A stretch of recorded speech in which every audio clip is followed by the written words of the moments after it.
Se recentemente você caiu na blitz da lei seca e foi multado por ter feito o teste do bafômetro ou por ter recusado, então esse vídeo é para você, porque agora eu vou mostrar na tela como analisar um auto de infração de trânsito. E como vocês podem observar, trata-se de uma notificação de autuação, o que eu tenho aqui na tela, que um cliente compartilhou aqui conosco, porém eu já identifiquei que o auto de infração, que é aquele documento lavrado e preenchido pelo policial no momento da fiscalização, está exatamente igual à notificação. Então eu posso usar como exemplo nesse vídeo este documento para explicar para vocês como analisar um auto de infração e, com base nessa análise, você elaborar a sua defesa ou então o seu advogado, né? E até já aproveito para informar que nós aqui da Jacob Advocacia, nós somos especializados em direito de trânsito há mais de 8 anos. E por mais que a nossa sede fique fisicamente em Joinville, Santa Catarina, a gente consegue atuar em todo o Brasil. Então vamos lá. Quando você é parado numa fiscalização da lei seca, você será autuado caso venha recusar o teste do bafômetro.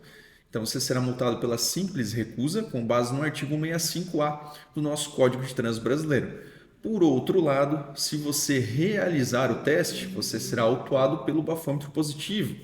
Então, se o resultado der superior a 0,04 e até 0,33, você será multado apenas pelo artigo 65 de maneira administrativa e você sofrerá as mesmas consequências como se tivesse recusado o teste, que é ficar 12 meses sem poder dirigir, ter que fazer o curso obrigatório de reciclagem e ainda pagar o débito da multa de quase R$ 3.000. Agora, se o resultado ele der 0,34 ou superior, então nessa situação você vai responder pelo artigo 306 do CTB também. Então você responde tanto pelo crime, né, e você vai ser conduzido à delegacia, você vai ter que pagar fiança, posteriormente será aberta a denúncia por parte do promotor, terá também uma audiência com o promotor e você terá que estar acompanhado, né, por um advogado especializado também em direito de trânsito e que entenda dessa parte criminal para você conseguir um acordo com o promotor e dessa maneira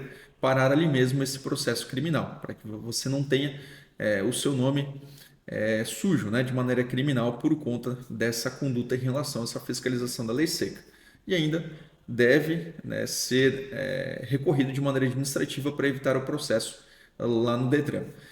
Então, seguindo, né, sobre essa questão da notificação de autuação, o que é importante você, motorista, estar visualizando disso aqui? Primeiro, temos essa parte aqui, que trata-se da identificação da autuação. Então, vai aparecer o órgão autuador.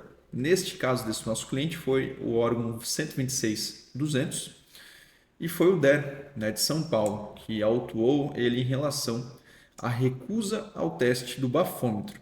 E aqui tem várias identificações, por exemplo, tem o número do auto de infração, quando ocorreu essa autuação, né, e até mesmo a data da notificação. Tá? Aqui tem a expedição da notificação e a data limite para interposição da defesa prévia, que inclusive é até hoje, justamente a data deste vídeo. E outro ponto importante, né, que você deve sempre se atentar é essa data aqui. Sempre verifique se de fato a data é uma data plausível em relação à data da expedição da notificação. Então, se você recebeu a notificação no dia 2/7 e você tem somente até o dia seguinte para a apresentação da defesa prévia, você consegue alegar isso na sua defesa administrativa para buscar a anulação do auto de infração de trânsito. Agora, por outro lado, se você recusou o teste do bafômetro, por exemplo, e aqui aparece como se você tivesse feito o teste, vamos supor que aparece o artigo 65 aqui e não este código da infração, então você consegue recorrer de forma administrativa com base no erro de tipificação, ou seja, você apresentou uma conduta lá no momento da fiscalização, porém o agente da autoridade de trânsito, o policial, lhe preencheu outra no auto de infração. Isso é contraditório, isso nós chamamos de erro de tipificação e você consegue alegar isso na sua defesa também. E outro ponto que é importante você verificar é sempre o local da infração. se realmente foi neste local. Caso não tenha sido, verifique se há câmeras no local ou ainda se você consegue comprovar por outros meios, por exemplo, o GPS. Né? Se existe um GPS no veículo, você consegue comprovar por outros meios que na verdade não foi nesse local aqui, mas foi em outro bairro ou às vezes foi em outro município. Acontece, né, do agente errar lá no momento da lavratura do AIT, haja vista que é um ser humano que está escrevendo esse auto de infração. Nós cometemos erros, né? Porém, são erros que acabam viciando a formalidade do auto de infração e, consequentemente, conseguimos anular essa autuação apenas por esse detalhe, seja de maneira administrativa, caso ainda haja prazo para tanto, ou ingressarmos com a ação judicial. Então, verifique também o nome do município, verifique o estado, se está tudo correto. E outro ponto, né, novamente, é sobre a questão da identificação da infração. Sempre verifique se de fato foi descrito corretamente a infração. Nessa situação, realmente, o nosso cliente recusou a fazer o teste do bafômetro e assim ele foi autuado. E como eu expliquei para vocês, uma das penalidades é o valor da multa, que é esse valor de quase R$ 3.000, né, um valor bem alto a ser pago. E outra questão também sobre essa infração de trânsito é sobre a medição, né? Sempre verifique se de fato houve uma medição realizada ou até mesmo um valor considerado e o limite regulamentado, que o limite, na verdade, no Brasil é tolerância zero, né? Porém, a gente sempre vai subtrair do teste, caso você tenha feito o teste, né, do bafômetro, se soprou o bucal, sempre será subtraído 0,04, porque é um erro máximo admissível por parte do equipamento. Ele já vem de fábrica, né, com essa margem de erro e a resolução lá traz essa questão, que deve ser subtraído 0,04 do resultado.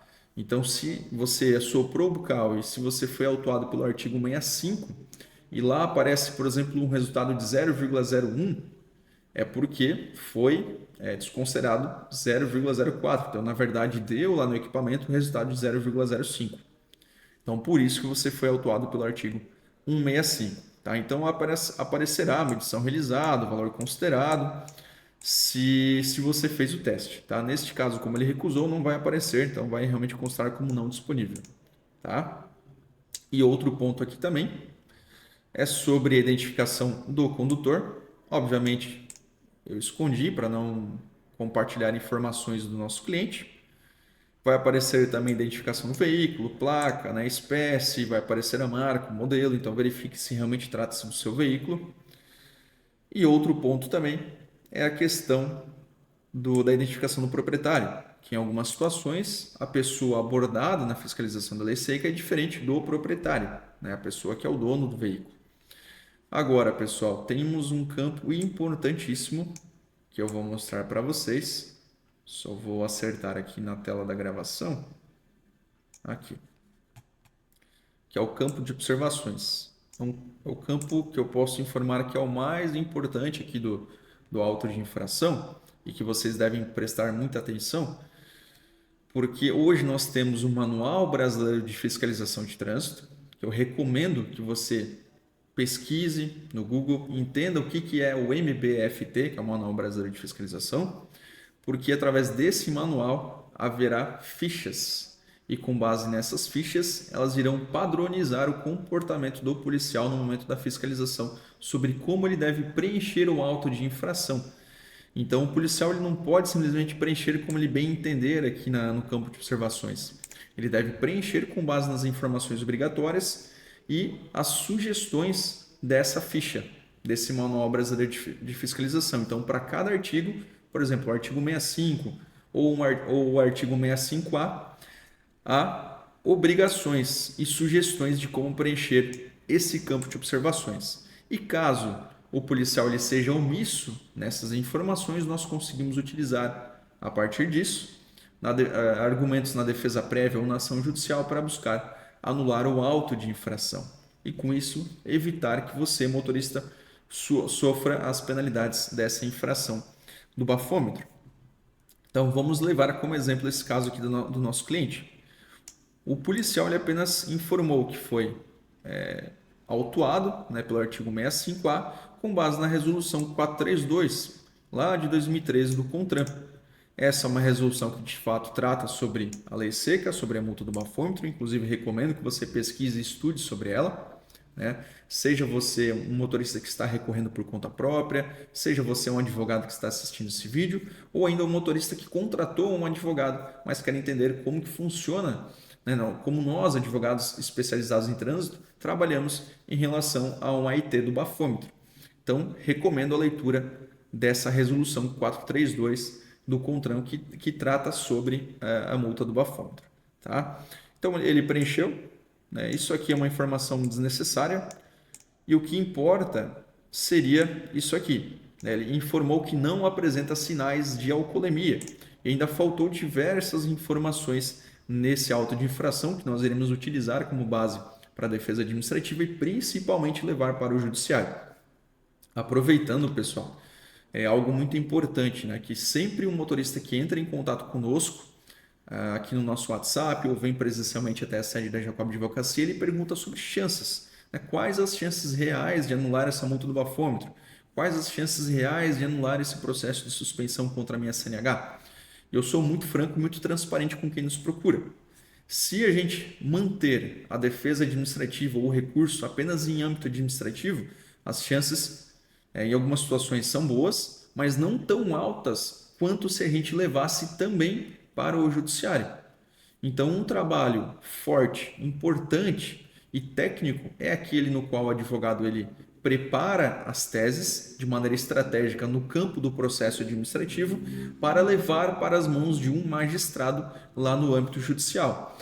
Então, muitas coisas vão acontecendo no processo administrativo de multa, muitas informações vão acontecendo e abusividades também no processo de suspensão, que com isso nascem teses para usarmos lá no âmbito judicial, para levarmos até as mãos de um juiz que é concursado, formado em direito, tem uma ampla expertise na legislação de trânsito e com isso ele irá analisar e julgar da maneira correta, diferentemente de um processo administrativo de trânsito, onde nós temos, em muitos dos casos, um julgador que nem formado em direito é, uma pessoa qualquer do povo, que vai estar analisando e julgando o nosso recurso, que foi feito com muita técnica.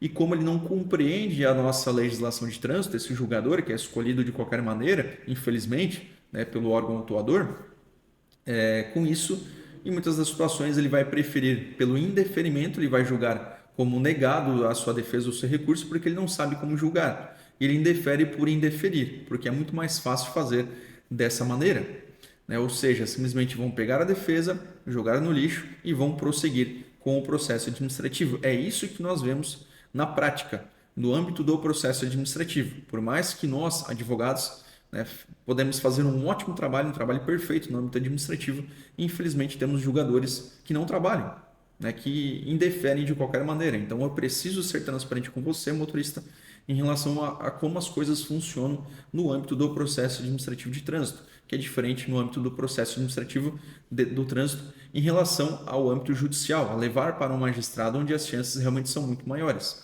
Por isso que eu preciso deixar muito claro para você, não que seja menos importante apresentar uma defesa ou um recurso em âmbito administrativo.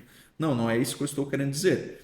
Eu estou querendo dizer que é importante também atuarmos de maneira estratégica no processo administrativo para nascerem teses ou, de forma estratégica, criarmos teses para usarmos lá no âmbito judicial, para apresentarmos uma ação judicial. Tá? Então, é importante essa estratégia concomitante com o processo administrativo e o judicial. Então, seguindo aqui na explicação, você pode observar que ele apenas informou que o condutor não apresenta sinais de alcoolemia. Isso aqui é uma informação importantíssima se você é envolvido nessa fiscalização da lei seca, também ocorreu um sinistro de trânsito, ou seja, um acidente de trânsito que comprometeu o seu veículo ou de um terceiro, né? Isso aqui é importante a gente informar, por quê? Em muitos dos casos, a seguradora vai negar a cobertura do seguro, a indenização do dano material, porque você recusou o teste do bafômetro.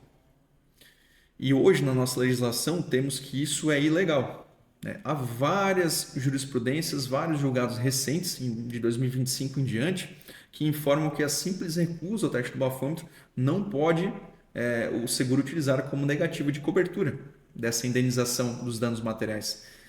E isso aqui, essa observação do policial, ajuda em muito você para que você consiga a cobertura dos danos materiais, porque você não apresentava qualquer sinal de alcoolemia e auxilia também na defesa desse auto de infração. E aqui faltam muitas informações, por exemplo, o que aconteceu com esse veículo? Esse veículo foi liberado para um terceiro ou você mesmo que recusou o teste voltou para sua residência com o veículo, dirigindo o veículo? Agora, se foi liberado para um terceiro condutor, porque quando você é autuado pelo bafômetro, você deve ligar para uma pessoa de sua confiança para ir até o local da fiscalização e assim levar o seu veículo, né, para sua residência, e é esse terceiro quem vai estar conduzindo o veículo.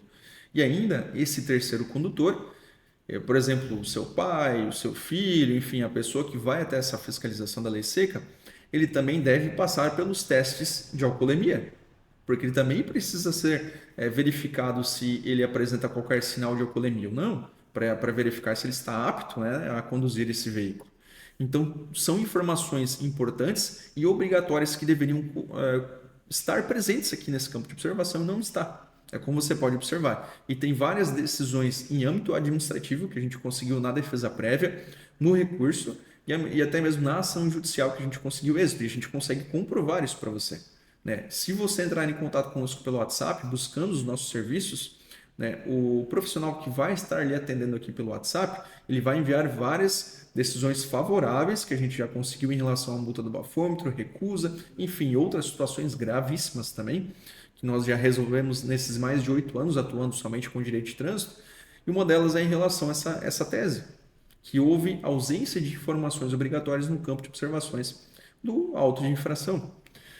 Outro ponto é em relação, eu vou só ajustar a tela aqui para aparecer para vocês, aqui, em relação aos dados do etilômetro.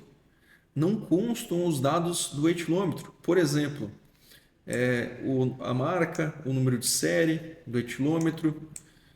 Por que isso é importante? Porque lá no site do PSE, que é o Portal de Serviços do Inmetro, a gente consegue acessar e é aberto ao público, qualquer pessoa do povo consegue consultar através dos dados do etilômetro que deveria, ao menos, existir lá no momento da fiscalização da lei seca e verificar se aquele equipamento ele é válido, se ele realmente está calibrado corretamente. E para isso a gente precisa dos dados desse etilômetro e não consta aqui no auto de infração. E não sou eu, Guilherme, que estou falando isso, é a nossa legislação de trânsito que fala, que obriga a ter essas informações. Até porque dessa maneira você consegue criar provas para informar ao magistrado ou dentro do processo administrativo que na verdade aquele etilômetro não estava válido, ele não poderia ter sido utilizado para fins de fiscalização da lei seca. Só que para isso deveria existir os dados do equipamento aqui no auto de infração e não existe, não tem qualquer informação sobre o etilômetro utilizado. Então, com base nisso, é mais uma defesa, mais uma tese defensiva que conseguimos utilizar em âmbito administrativo ou judicial. Então, são informações que você deve levantar para apresentar na sua defesa ou no seu recurso. E outro ponto importante é que se você é um motorista profissional, não adianta, tá? Sendo muito franco com você, não adianta você é motorista profissional ou se você nunca cometeu uma infração antes, não adianta alegar isso no seu recurso. Ou pedir para diminuir a pena de 12 meses para 2 meses. Isso não existe. Não tem como porque não é previsto pela legislação e o servidor público ele só pode agir com base no que está previsto na legislação. Então não existe você diminuir a pena de 12 para 2 meses, ela é uma pena fixa, estipulada pelo CTB, pelo Código de Trânsito Brasileiro, que é de 12 meses. Então, para a gente evitar as consequências para você, a gente precisa fazer uma defesa, ou uma defesa administrativa, ou uma ação judicial muito bem feita, com argumentos técnicos, assim como eu estou demonstrando agora na tela para vocês. Então, sempre verifique essas questões do preenchimento do auto de infração, se realmente foi preenchido de maneira completa ou não, né? Se há omissões de informações ou se há excesso de informações no auto de infração que com base neles você consegue trabalhar na defesa, no recurso ou na ação judicial para anular essa infração de maneira totalmente técnica. E eu preciso informar para vocês que quando vocês são parados numa fiscalização da lei seca e multados, vocês terão 6 chances administrativas para apresentar as suas defesas. 3 no processo de multa e 3 no processo de suspensão, sem contar a ação judicial que a gente consegue ingressar. Então são vários os caminhos a serem percorridos por um especialista no direito de trânsito, porque de nada adianta você recorrer nessas 6 etapas por recorrer, você vai estar gastando seu tempo e vai estar até mesmo comprometendo o seu direito de dirigir, que não foi fácil conquistá-lo. Lembre-se, você passou pelo teste teórico, pelo teste prático, você gastou com a autoescola e em muitos dos casos você precisa, né, dessa CNH para oferir renda e para garantir a sua subsistência e de sua família. Então não jogue no lixo esse direito de dirigir. Realmente valorize ele, né, e procure um profissional especializado em trânsito, assim como nós somos aqui na Jacob Advocacia, onde você consegue conversar conosco, seja por uma reunião virtual ou até mesmo por texto ou áudio, no WhatsApp, ou vindo presencialmente aqui na nossa sede em Joinville, Santa Catarina, que a gente consegue entender, analisar o seu caso e assim informar se realmente há uma solução ou não, uma solução jurídica, né, para o seu problema. Então valorize o seu direito a dirigir e se você tiver qualquer dúvida em relação a uma infração da lei seca que você levou, por gentileza, envie a sua dúvida aqui nos comentários desse vídeo ou entre em contato conosco que nós iremos auxiliar e estaremos à sua disposição.